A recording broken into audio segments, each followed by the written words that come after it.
Estado de saúde de Bolsonaro requer muitos cuidados e é considerado grave. O presidente da República foi transferido às pressas para São Paulo, onde poderá ser submetido a uma cirurgia de emergência nas próximas horas. O antagonista ouviu 3 políticos com trânsito no Palácio do Planalto. Os 3 disseram que as informações que chegaram a eles dão conta de que o estado de saúde de Jair Bolsonaro requer muitos cuidados e é considerado grave. Se não fosse grave, gravíssimo, não precisaria transferi-lo às pressas para São Paulo, disse um dos vice-líderes do governo Bolsonaro na Câmara. E é preocupante, acrescentou. Um senador que está em contato permanente com o presidente afirmou que Bolsonaro se sentiu mal ainda na madrugada e, após relutar em procurar um médico, foi convencido a ir ao Hospital das Forças Armadas, HFA, em Brasília. Bolsonaro logo cedo foi submetido a uma endoscopia, que identificou o acúmulo de líquido e outros materiais, o que pode ajudar a explicar os soluços do presidente. O entorno do presidente então decidiu chamar o cirurgião gástrico Antônio Luiz Macedo, que mora em São Paulo. O médico é responsável por acompanhar Bolsonaro desde a facada, durante a campanha de 2018. Macedo pediu novos exames e constatou obstrução intestinal. Além disso, determinou que o presidente fosse transferido imediatamente para São Paulo, onde muito provavelmente deverá passar por uma cirurgia de emergência para tentativa de desobstrução. Quem esteve com Bolsonaro na última semana percebeu que ele não estava em boas condições de saúde, mas o presidente dizia que estava tudo bem e atribuía os soluços que começaram há 12 dias a um refluxo gástrico e ao tratamento odontológico pelo qual passou recentemente. Quem conversou com o senador Flávio Bolsonaro pela manhã e agora no fim da tarde também percebeu uma mudança no tom do filho, que já admite em reservado que a situação é delicada. Os médicos tentaram tranquilizar o entorno do presidente, mas é claro que uma situação dessas, assim de emergência, preocupa, afirmou um senador. Salve família, encarando aqui quem fala é o Davi e seja muito bem-vindo a este humilde canal. Meus nobres e queridos irmãos, como você ouviu a matéria, no começo foi dito que não era nada demais, que foi só um atendimento que o Bolsonaro foi fazer ali, mas eu acredito que ao passar inclusive desse dia, a gente vai saber de muito mais coisa. Agora, que já fica a lição aqui para todos nós, que doença não se guarda, meus irmãos. O Bolsonaro já vinha se sentindo mal. Eu lembro que há 2 dias atrás, eu vendo umas lives ao vivo que ele estava fazendo, e o tempo todo ele fazia como se fosse arrotar, né? Que dizem que estava soluçando e tal. Mas você via que ele estava fazendo isso o tempo todo, era uma coisa estranha. Eu digo, o cara não está bem, né? A gente percebe isso de longe. E agora, ele sente-se mal, e ainda assim não queria fazer uma visita ao médico. Até dá pra entender, família, porque você vê como a imprensa escreve sobre o cara, né? Então, uma simples visita ao hospital já gera toda aquela polêmica, ó, pode ser isso, aquelas especulações todas. Eu lembro que há alguns anos atrás, porque o Bolsonaro já sofre com esse problema, que inclusive já foi dito que podia ser câncer, desde as eleições, desde antes de ele levar a facada. Inclusive tem imagens dele, eu já mostrei isso até em outro vídeo nosso, um vídeo bem mais antigo da época da eleição, onde ele foi para uma igreja e o pastor reza, né, em cima do estômago dele, mostrando claramente que ele já vinha com um problema intestinal que ninguém sabe o que é. Eu vou fazer uma oração bem rápida, eu vou começar a ministrar a palavra. Todas as pessoas que têm úlceras, vou precisar do Leandro aqui perto. Todas as pessoas que têm úlceras, gastrites, enjoo no estômago, dores no estômago, bolo no estômago, enfim, problemas de estômago. Eu quero que você só levante a sua mão bem alto para ser identificado. Levante a mão e segure. Quem tiver com a mão levantada, fique em pé, por favor. Quem está com problema de estômago, que está com a mão levantada, fique em pé para ser identificado. Fique em pé, para ver quantas pessoas vão ser curadas essa noite. Coloque a mão no estômago deles e ore. Coloque a mão no estômago delas e ore. Ah, já tem 50, já tem 50. Coloque a mão no estômago deles. Coloque a mão no estômago delas. Perceba que eu ainda não orei. As pessoas que defendem, inclusive, que a facada foi fake, e eu não entro nesse mérito, porque a gente precisaria ter provas disso, né? Então eu fico na minha, nessa questão. Mas isso acabou que virando meio que uma religião, né? Quem gosta do presidente diz que a facada foi real, que é um absurdo essa teoria. Quem não gosta diz que foi tudo uma armação e tal. Enfim, eu não vou entrar nesse mérito, eu deixo pra vocês se foi fake, se não foi. Mas O que é fato, a gente pode comentar aqui. É fato que o Bolsonaro já tinha problemas intestinais antes da facada. E há especulações que pode ser um câncer, que ele vem lutando já há muito tempo. Então, se de fato isso for uma realidade, se isso de fato for uma verdade, meus nobres e queridos irmãos, então é muito mais preocupante, é muito mais perigoso do que uma sequela da facada. Porque você sabe que câncer não é brincadeira, ainda mais intestinal, ceifa a vida de muitas pessoas. E pode ter certeza, meus irmãos, a pior coisa era perder o presidente nesse momento. No atual cenário, e a gente tem a história como prova, né, quando faltar assim, pouquinho para a próxima eleição, né, 1 ano e pouco agora, né, menos de 1 ano e 6 meses. Você imagina, meu irmão, o que o Temer fez. A gente tem essa prova aí. Tudo que eu falei que ia acontecer com o Temer, de fato aconteceu. É porque as pessoas aqui no YouTube, né, principalmente os metidos a YouTube Teens, eles não reconhecem, os metidos a intelectuais, o que a gente vem falando. Mas se você pegar os vídeos aí, eu falava que a pior coisa era tirar o PT e deixar Temer. Porque tudo que o PT não fez, porque não tinha espaço, porque não tinha mais apoio, o Temer ia conseguir fazer com tranquilidade, com aquela máscara de falsa mudança.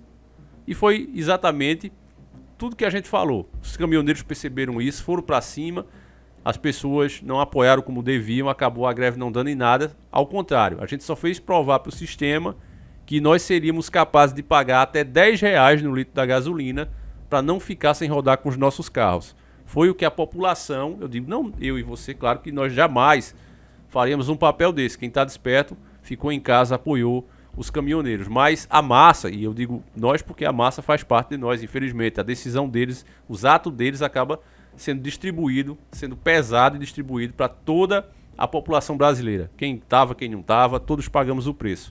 Então o povo foi lá, queria gasolina a R$10 o litro. Então o sistema a partir dali percebeu que o povo, para não perder o seu luxo, para não perder o seu conforto, é capaz de fazer tudo, até pagar R$10 no litro. Hoje eu abasteci de novo o Camaroso.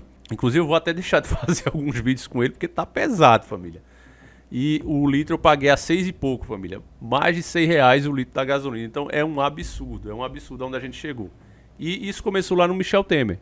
Lembre que os aumentos abusivos que inclusive gerou aquela greve, né, um atrás do outro, desde que mudou a política da Petrobras, com aquela história. Não, ela tá quebrando, tá quebrada, tem que acompanhar os preços lá de fora. O que eles estão fazendo de fato, né, privatizando tudo, todas as partes da Petrobras, os postos não são mais nossos, as distribuidoras não são mais nossas, tudo está sendo privatizado e quem compra não compra para fazer caridade ao país. Eu acho engraçado quem acredita nesses contos de fada. Acredita que, não, as empresas compram para ter apenas lucro. Não, elas compram para ganhar o nosso dinheiro e nos controlar. É o principal para eles, é o poder sobre a nação. Você que controla a energia daquela nação, que é o que move o país de fato, né? Não tem como a gente trabalhar sem ter o carro, por exemplo, o cara que carrega tijolo, o cara que carrega cimento, o cara que vai receber uma mercadoria no seu supermercado, enfim, a energia que movimenta o país, não é? Então, você é dono disso, você manda no país, independentemente de quem você seja. E aí estamos passando o controle para essas empresas que querem o quê? Querem aquelas agendas coloridas implementadas, querem mudar a forma que você cria seus filhos. Todas essas empresas, esses grandes grupos, que você for ver, né, a quem pertence tal empresa, você vai ver que elas pertencem aos mesmos grandes grupos. E esses grandes grupos estão trabalhando dia e noite para assumir, né, para mandar, para criar um governo único e mundial, estão conseguindo, se apoderando de todas as principais fontes de renda do país. E o Michel Temer, ele deu, de fato, esse grande passo aqui no Brasil, né, deixar as coisas bem pior. E esse governo vem seguindo isso o tempo todo, através do Guedes. Eu não digo nem o Bolsonaro. Eu acho que o Bolsonaro acabou sendo o testa de ferro, né, que usaram a popularidade que ele tinha, aquela ideia de mudança, mas o que fizeram foi entregar, né, o principal ponto de um governo, que é o setor econômico. Era por isso, inclusive, que o doutor Enéas explicou isso, é porque as pessoas não entendem, não prestam atenção no que o cara estava falando. Ele, que era médico, que deveria se preocupar, vamos dizer, só com a área da saúde, mas não, ele foi se especializar, foi estudar com nacionalistas de verdade a área da economia, porque ele sabia que esse é o pivô principal da nossa nação. Se um indivíduo, veja o senhor, não sabe o que se passa no ar, o senhor sabe por que eu estou estudando economia política há 6 meses? Senão eu não sabia o que se passava. Ele virar para mim e dizer assim, não, o choque heterodoxo é besteira, uns tantos dizer, não é não, não é não, eu estou estudando, não é não. Você é um homem culto, preparado, evidentemente, sem nós sabemos. compromisso. Sem nenhum compromisso. Com ninguém. Vamos ao inverso. Uma pessoa que não tenha nenhum compromisso, mas que não tenha nenhum preparo. Não puder. Perdoe, não creio. Sem preparo. Aí vem a história da assessoria. Mas a pessoa se tornará, perdoe-me dizer isso, até certo ponto um título. Se eu disser, o senhor é doutor no assunto? Não mesmo. Mas não sou burro. A diferença é essa. O Bolsonaro foi muito honesto, eu digo isso pra você, de cara limpa, muito honesto em dizer que não entendia nada dessa parte da economia. Ele falou isso várias vezes, deixando claro, tirando dele da reta, que quem ia mandar seria alguém que o sistema determinou pra ele. Quando nasceu essa amizade de Bolsonaro e Paulo Jegues? Só é você se lembrar, meu irmão, foi durante a campanha. Economista que nunca esteve em governo nenhum, que se aproximou para colaborar. Eu dou graças a Deus por ter chegado ao nosso lado. A pessoa adequada é ele, não seria eu. Eu tenho humildade para dizer isso. E tenho falado para ele e para outros. Eu tenho que confiar 100% em vocês. Ah, não, de forma. A Petrobras vai ser vendida. O diagnóstico, por mim, todas. É muito interessante isso, porque o Bolsonaro era associado ao seguinte: não será vendida nenhuma. Ele é uma posição estatizante, etc, etc. Bom, agora vai ter uma resultante interessante, porque para mim são todas. Então, se não tem nenhuma e tem todas, deve ter algo aí no meio. E a gente conversa com muita franqueza sobre isso, com uma brutal franqueza. Tenho que confiar 100% em vocês. Ah, não. A Petrobras vai ser vendida. O diagnóstico, por mim, todas. Pretende-se entregar todo o patrimônio da nação. Estatais, Banco do Brasil, bancos estaduais, subsolo, Amazônia, enfim, entregar tudo o que representa riqueza, riqueza verdadeira, para os donos do poder mundial. Eu não vou mencionar os grupos aqui, mas são grupos super estabelecidos. Um é um grande grupo internacional e o outro é um grande grupo brasileiro. Um me deu a estimativa entre 500 e 700 bilhões e o outro me deu entre 700 e 900, valor médio de... Para essas cinco, só para a Petrobras? Para a participação do governo em todas as estatais. Porque isso aí... todas as estatais. Essas são possivelmente as mais valiosas. Era a participação do governo em todas as estatais. Estão juntando tudo da 500... a Caixa, Banco do Brasil, pega todo mundo e calcula quanto tem de valor econômico lá. Entendi. O valor esperado de um grupo era em torno de 800, no outro era 500, 700, era 600, a média era 700. Então eu falei, tem 700 de privatizações, programa de privatizações. Mas o senhor não se deixaria levar para um assessor? Ah, de forma alguma. O assessor vai me dar elementos para eu ler e opinar. Eu não vou dizer o que o assessor. Não vou fazer o que ele me diz, de jeito nenhum. Ah, não, de forma alguma. Depois que ele fez aquela viagem lá, foi apresentado ao Guedes e disseram, olha, esse é o cara que vai cuidar da economia. Você mexa aí nos outros pontos, agora a economia você vai entregar na mão dele. Ele só teve essa chance real de se tornar presidente a partir do momento que ele disse, ok, eu aceito esse cara. Então eu entendo bem isso é ser maduro, isso é ser realista, coisa que muitos não querem ser. E devido a essa experiência que a gente teve, eu posso afirmar para você com todas as letras, meu bom e caro amigo que está vendo esse vídeo, minha cara amiga que está vendo esse vídeo, a pior coisa para o Brasil seria perder o Bolsonaro, ele se ausentar por algum motivo e ficar na mão aí de um Mourão da vida. Porque com essa ideia de, teve uma mudança, muitas coisas que às vezes o governo não faz para não perder popularidade, porque vai pegar mal, tudo isso é feito, principalmente assim, um finalzinho de mandato. Então é uma coisa terrível para a nação. Você imagine bem, já temos as experiências, coloque na balança o que eu estou falando aqui, meus irmãos, que pode ter certeza, a pior coisa que seria para o Brasil era isso. É para quebrar de vez. Então vamos orar, né, pela recuperação do presidente. Espero que ele se recupere de fato, de coração eu digo isso, porque já está ruim com ele. Eu imagino que seria bem pior, agora bem pior mesmo, sem ele. Em algumas questões eu ainda vejo que ele tenta trazer para o lado do povo. A questão da moral, da família, dos bons costumes, a questão do direito à religião, porque querem excluir o cristianismo de tudo, né? Mesmo o Estado sendo construído com bases cristãs nas suas leis, na sua formação, não, querem banir isso aí, querem equiparar outras seitas do mal mesmo e dizer que é religião e que você tem que ficar calado. A própria mídia, né, silenciando os próprios policiais, no caso do Lázaro, a dizer o que eles encontraram, né, que o cara realmente servia ao mal. Não, deixa essa parte da magia de fora, não fala sobre isso, uma verdadeira ditadura, meu irmão. E o Bolsonaro, pelo menos, ele não compactua com isso. Na questão mesmo do direito do cidadão se defender, ele deu uma facilitada muito boa. Eu vou ver, inclusive, se eu consigo tirar o meu. Se eu conseguir, eu vou colocar todos os passos aqui para vocês, tá certo, meus irmãos? Para ter o meu direito legalizado tudo certinho, porque a hora é agora. Quem puder, corra, tente legalizar. Eu espero ter explicado que, de fato, a situação dele é complicada, como foi dito na matéria, né? Se não fosse, não precisaria transferir o cara assim às pressas. Você sabe que essa história de intestino, juntando líquido, juntando material ali, e a pessoa com tudo aquilo preso, realmente não é bom não, família. Muitas vidas, né? Inclusive o avô da minha esposa se foi assim.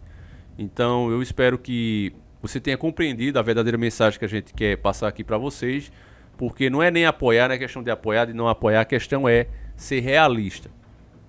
Isso vai acontecer, então vai gerar isso. É isso aqui que eu estou fazendo para vocês. Então eu gostaria muito de saber a sua opinião. Eu faço questão de ler os comentários desse vídeo, todos eles, porque é um assunto que realmente a gente precisa refletir muito, meus irmãos. Então é isso aí, meus irmãos. Fiquem com Deus, um abraço. E se está sentindo alguma dor, se está se sentindo mal, meu irmão, vou dizer um ditado que meu pai dizia: a gente deve guardar dinheiro, agora doença jamais. Está se sentindo mal. Lembra também daquele, o Cavaleiro de Ouro Mu, né? Mu de Ares, quando o Shiryu leva a armadura de Seiya, a armadura de Pegasus e a armadura do dragão para o Mu consertar, e ele diz: essas armaduras não podem ser consertadas porque elas já estão mortas. E aí ele faz a comparação com o corpo humano, dizendo que, assim como é o corpo humano, também são as armaduras, que quando o ferimento não é muito grave, nós temos a capacidade de se recuperar. O próprio organismo faz isso, mas quando ele é muito grave, aí não é possível se recuperar e aquilo vai agravando, levando ao fim daquele ser. Então é bom sempre a gente lembrar disso. Às vezes a gente na correria, nessa luta dentro da Matrix, a gente pensa: não, mas isso aí não é tão importante, depois eu cuido disso. Mas nada é mais importante do que a tua saúde, meus irmãos. Tá certo? Então, se tá sentindo algum problema, meu irmão, não espera para amanhã não, vai. Porque você pode ter certeza, meus irmãos, se você tem de se recuperar em tantos dias, esses dias vão dobrar, vão triplicar, você vai sofrer muito mais por ter esperado. Então não espera não, vai atrás, tá certo? Esse é um conselho que eu dou para cada um de vocês, que eu considero como se estivessem aqui junto comigo, pessoalmente, como se fossem meus irmãos. Então é isso, meus irmãos. Fiquem com Deus, um abraço e tamo junto.